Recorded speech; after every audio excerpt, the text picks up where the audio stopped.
So this is a thermal hot water collector.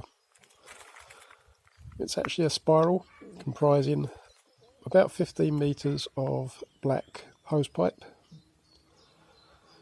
in a housing with polycarbonate plastic painted black and a bit of closed cell insulation in there as well, just to contain the heat. It's about 32 inches square, which is typically half the size of a standard solar thermal collector. They're normally about 2 metres square. And I'm just going to run an experiment now using a bucket of cold water, or relatively cold water. It's at 17 degrees. I'm using a centrifugal water pump, which is not the best thing for the exercise. Hence I've got a dirty grate clamp on the pipe to try and reduce the flow rate, because if the flow rate's too high you don't get any heat exchange. So I'm going to start this off now and time how long it takes to raise this up to a reasonable temperature. There's 10 litres of water in there, and I'm going to turn the pump on.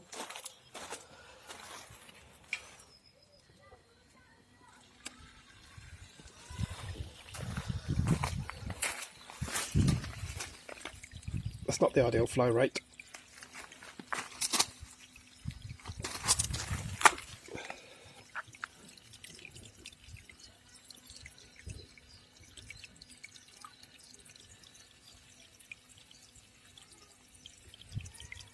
That is 7 degrees.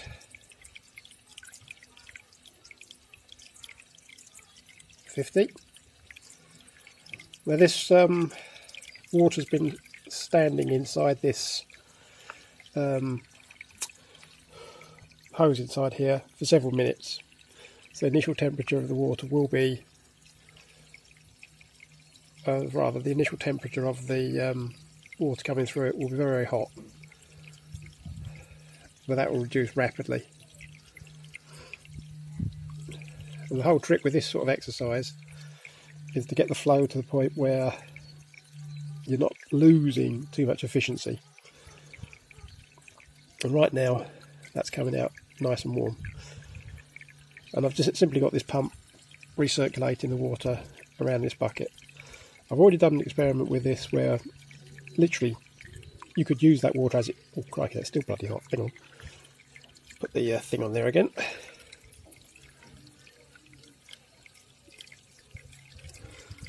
Might be able to raise it.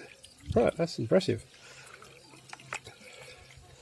This is April the 7th. It's about, I don't know, 20 degrees in the sun at the moment.